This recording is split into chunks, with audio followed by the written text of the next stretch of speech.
Well, there's some good batting, but we probably didn't go wide enough. We got caught between two methods, it felt. So we were a little bit all over the place. Our depth has been very good up to this point. It's been one of the positives of our campaign. But under pressure today, we got a bit confused with the long boundaries and the pace of the wicket and trying to find the right technique. And we ended up in between where we need that wide or need the straight, so that allows hitters to hit.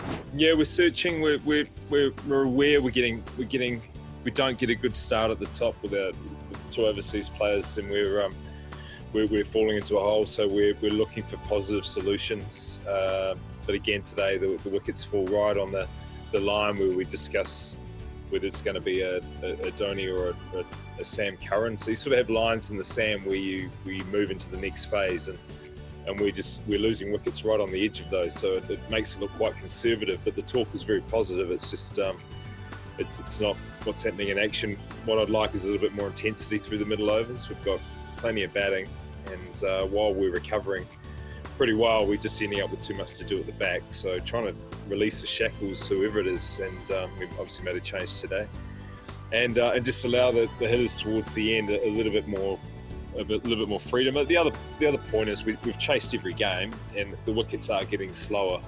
We've seen a number of games, even the one at Abu Dhabi.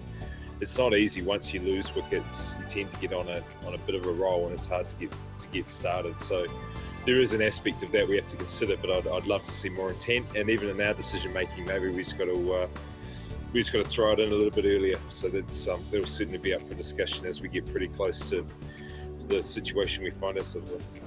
Well, it's one of concerns we have. We have several, and we're working through them. When it works, when you play well, usually one of your top 3 or 4 will get a substantial score. Virat Kohli today. If you look at most teams that win, the top 3 or 4 will have a major run scorer. Unfortunately, we're just having games where that's just not working for us, and it's exposing a middle order that's lacking a little bit of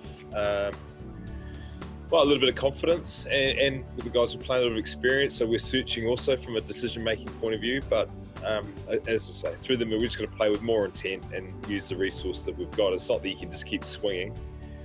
There's some challenging bowling, but intent is what we're after. Well, it's getting further away if we keep playing like this. Yeah, it's good. It's a very good challenge, and without doubt, we've had a good run. But if you look at a couple of the factors, one is an ageing team, so bought for years 1 and 2. The leagues are getting a bit more tired, so we're working hard on that, and also the conditions. When we put this team together at the last auction, it was a view to winning 5 or 6 games at Chiphook, and spinners at this stage are playing a small role, but they're certainly not playing the substantial role that we are used to in over, 13, 12 years. That's been a key part. So, as I said early on, the first 3 games, we were really looking for a way to compete and change the style of play, and that can be quite difficult to do, given we've been so consistent in our selections and so deliberate with the players we've picked in the past. So we're certainly scrapping, trying to find a way, but it's a bit foreign, and our results are showing that. Well, being uncomfortable is one thing. Last game wasn't so good, so what we work on is his consistency of preparation. He's a very skillful player, and mentally we're making sure that every day is better than the last. So today was a great response to a below par performance in the last game, and he responded beautifully. So his challenge again is to back that up, and that's the difference between someone who's got all the skills and is inconsistent, or a world-class player. So he's right on the edge of that type of sentence.